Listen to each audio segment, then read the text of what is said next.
C'est le moment de la chronique affaires. Et en studio, Joël est là, bien évidemment, puisque c'est sa chronique. Mais on retrouve Justin.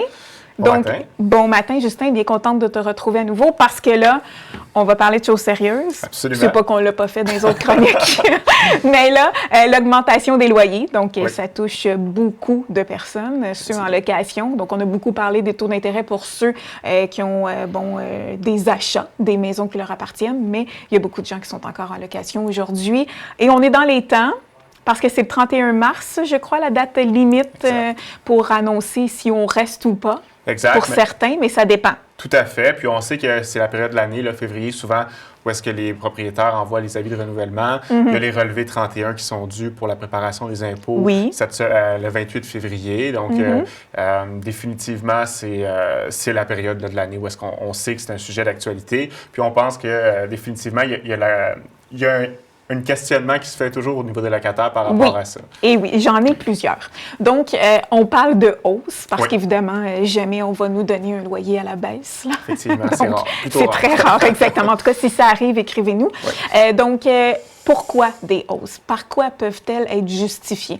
Question de calmer un peu les locataires qui sont un peu à bout de souffle face aux augmentations qui sont quand même grandes depuis quelques années. Là. Effectivement, ça fait plusieurs années, en fait, depuis la pandémie, qu'on voit des augmentations élevées. C'est quand même un phénomène généralisé. Puis, il y a des raisons pourquoi. Évidemment, la hausse des loyers, c'est pas simplement un propriétaire qui veut s'enrichir davantage. Il peut avoir ça, effectivement, mais il y a des raisons économiques en arrière de ça. Oui. Au niveau des taxes municipales, on voit que les rôles fonciers, donc la valeur des immeubles au niveau de la municipalité augmente. Donc, la taxation s'effectue sur ces nouvelles valeurs-là. C'est courant de voir des augmentations de 5, 6, 7 au niveau des comptes de taxes des propriétaires. Et ces charges-là, il faut le dire, sont 100 refilables aux locataires. Donc, l'augmentation qui est subie sur le compte de taxes peut être automatiquement transférée sur l'augmentation de loyer. Et est-ce que c'est plus élevé pour les nouvelles constructions que les plus vieilles ou ça pas dépend vraiment de la municipalité. Donc, chaque municipalité a ses évaluations, son barème de taxation. Donc, c'est vraiment, ça dépend de l'emplacement. Mais il faut se rappeler que c'est un poste qui est complètement repassé au niveau des locataires. Ensuite, dans la même optique, les taxes scolaires subissent le même traitement. Et les assurances aussi. Donc, on l'a vu là avec l'augmentation des sinistres au cours des dernières années, que ce soit par les événements météo ou encore simplement des dégâts d'eau de propriétaires ou de locataires, dépendamment du type. On en a vu plusieurs. Donc, les primes d'assurance tendent à augmenter. La valeur des immeubles augmente aussi, donc la valeur assurable est de plus en plus grande, ce qui fait que le coût final en prime d'assurance a beaucoup augmenté. Là, si on regarde sur 5, 6, 7 ans, là, ça a explosé complètement. Et certains imposent des assurances. Est-ce que les propriétaires ont le droit ou parce que moi, par exemple, je dois absolument donner une preuve comme quoi mon appartement est assuré à mon propriétaire. Donc, est-ce qu'on s'en va de plus en plus vers ça? Ou? Définitivement. En fait, il y a deux concepts. Il y a l'assurance du bâtiment, où est-ce que c'est vraiment payé par le propriétaire. Puis il y a l'assurance du locataire qui couvre le contenu, donc les biens du locataire et sa responsabilité civile. Puis ce qui est refilable au locataire en augmentation de loyer, c'est vraiment l'assurance de l'immeuble. Donc, ça, c'est ce qui est payable par le propriétaire. Voilà. Puis pourquoi cette année, on parle d'à peu près 4 on entend ça partout cette année. Oui, on l'a entendu, effectivement, énormément.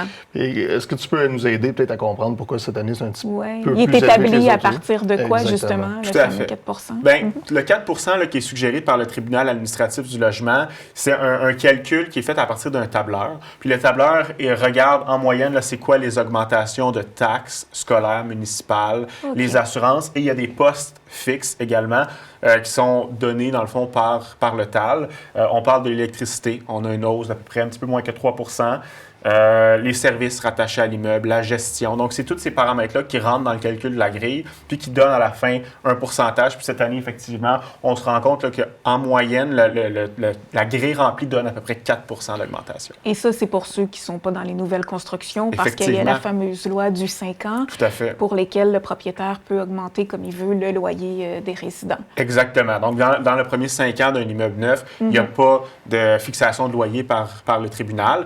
Par contre, c'est ça m'amène à un bon point. On a vu le projet de loi 31 sur la réforme là, au niveau de l'habitation être adopté en Chambre. C'est effectif. Effectivement. Et bien qu'il n'y aura toujours pas de légifération dans le 5 ans de vie de l'immeuble, on va devoir demander aux propriétaires d'aviser les locataires sur ça va être quoi à peu près le pourcentage d'augmentation estimé à chaque année pendant les 5 ans, juste pour donner un guide. C'est à partir de quand qu'on va être obligé de faire ça? Ça s'en vient, donc. Donc, la loi a été adoptée. Là, il faut la rédiger puis la mettre en place, mais c'est très prochainement. Mais c'est un plus. C'est un plus en souhaitant que les propriétaires respectent les montants établis parce que en bas de 5 ans, les constructions, c'est quand même assez énorme. Effectivement. Je l'ai vécu, là, et c'est assez surprenant, les augmentations. Puis, Justin, je me demande, pour négocier, admettons, est-ce que ça se négocie, un loyer? Est-ce qu'on peut avoir 2-3 arguments de force? On le sait qu'on ne diminuera pas là, des montants faramineux, mais du moins, si on peut aller chercher, je ne sais pas moi, 25 $, ça se fait-tu? Oui.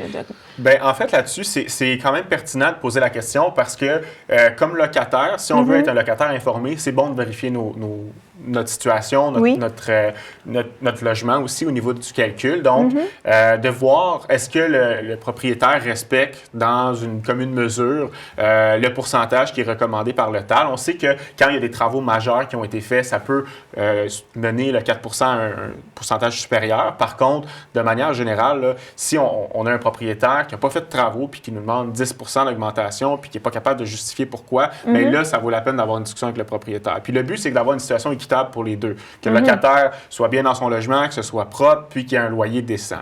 Pour le propriétaire, le but, c'est l'inverse, c'est de dire est-ce qu'il peut avoir un rendement sur son investissement, est-ce qu'il est capable d'assurer la viabilité financière de son projet. Donc, c'est un petit peu un jeu d'équilibre qui doit être fait en respect des deux parties. Mais si c'est une construction neuve, on négocie comment? Parce que, bon, c'est sûr qu'il y a possiblement pas eu de rénovation étant donné que tout est neuf. Effectivement. Donc, en bas du 5 ans, est-ce qu'on a d'autres arguments? C'est plus difficile. Mais c'est du gré à gré. Il va falloir, quand on est un bon locataire, on est quand même une denrée précieuse. Les propriétaires. Donc, c'est ça. Les propriétaires ne veulent pas de problème. Ils veulent être loués à des bonnes personnes qui sont respectueux des lieux. Donc, je pense que ce côté-là, on peut le mettre de l'avant, partir une relation avec le propriétaire en disant on est respectueux des lieux, on veut rester à long terme. Donc, est-ce qu'on peut s'entendre sur un pourcentage d'augmentation qui est plus logique? Mais définitivement, ça vaut la peine d'avoir la discussion. Puis signaler là, au propriétaire que vous êtes quelqu'un de sérieux, qui fait attention, tout ça. Donc, je pense que ça peut valoir la peine. C'est sûr que le marché est un petit peu contre nous en ce moment parce que tout augmente. Puis, dans les constructions neuves, les loyers ont explosé littéralement. Donc, c'est sûr que c'est un jeu de négociation. Il n'y a rien qui est gagné d'avance, mais ça vaut la peine d'avoir une discussion. On peut juste en sortir gagnant. On ne peut pas perdre plus que l'augmentation qui est là déjà. Exactement. Pour les promoteurs aussi dans la construction neuve, le prix du logement par mois est super important. Fait que souvent, on peut essayer de négocier des choses, par exemple, peut-être un mois gratuit ou 2 mois gratuits ou des frais de déménagement, ces choses-là. Il va plus être porté à accepter ce genre de négociation-là que de jouer sur son revenu mensuel parce que c'est comme ça qu'il se fait financer. Fait que oui, on peut négocier sur une construction neuve, mais peut-être plus sur des choses où il y a des frais fixes ou des choses que c'est, par exemple, une gratuité plutôt que de toucher à ses revenus mensuels.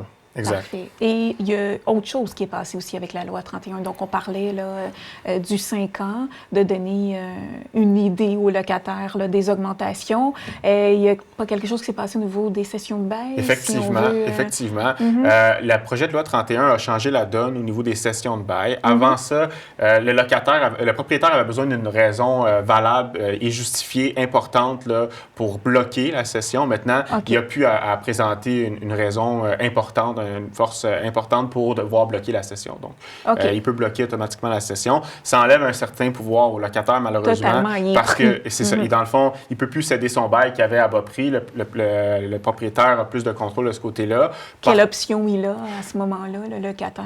Bien, en fait, il peut toujours s'essayer, là, mais il pourrait se faire bloquer la cession qu'il veut essayer de faire. Puis, au niveau, par contre, de la protection du locataire, il y a quand même certains éléments qui sont ressortis de ce projet de loi-là, notamment au niveau des d'éviction, la compensation qu'il va recevoir s'il se fait évincer du logement va être beaucoup plus élevée. Donc, on parle là, entre 3 à 24 mois de loyer de dédommagement en cas d'éviction, alors que c'était beaucoup plus bas précédemment. Donc, les propriétaires vont être vont réfléchir davantage avant de faire des évictions pour toutes sortes de raisons, là. Donc, on voit que effectivement, au niveau de la cession de bail, c'est un droit qui est perdu. Donc, ça peut avoir un impact négatif. Par contre, certains autres éléments du projet de loi sont très bons pour les locataires. C'est préciser la loi aussi qui est important dans ce cas-là.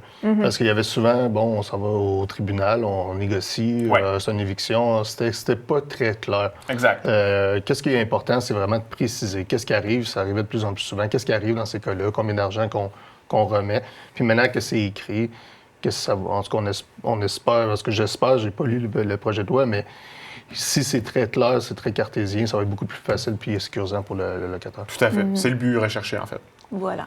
Donc, tout de même, c'est assez intéressant de savoir toutes ces choses-là à l'aube des renouvellements. Ouais. Donc, on ne sait pas si ça va continuer toujours comme ça en augmentant. Au niveau de l'économie, ça reste à voir pour le reste. Effectivement. Mais sinon, d'autres bons conseils où on avait déjà pas mal fait le tour ensemble pour nos locataires qui écoutent aujourd'hui? Bien, c'est sûr que cette année, c'est de prendre son mal un petit peu en patience, malheureusement, vu que les taux sont à 4 %, mais je crois, j'ai pas de boule de cristal, mais que l'année prochaine, ça devrait être moins que 4 %. Donc, c'est sûr que cette année, c'est de prendre un petit peu son mal en patience, mais les choses s'en viennent bien. Puis, il y a des choses qui s'ajustent des deux côtés, autant que les locataires que des propriétaires. Puis, il y a des ajustements qui sont à faire, mais avec le nouveau projet de loi, ça semble s'en aller dans la bonne direction. De ce côté-là. On va passer au travers. Donc, merci, Joël et Justin. À la prochaine. Ça fait plaisir. Bonne journée.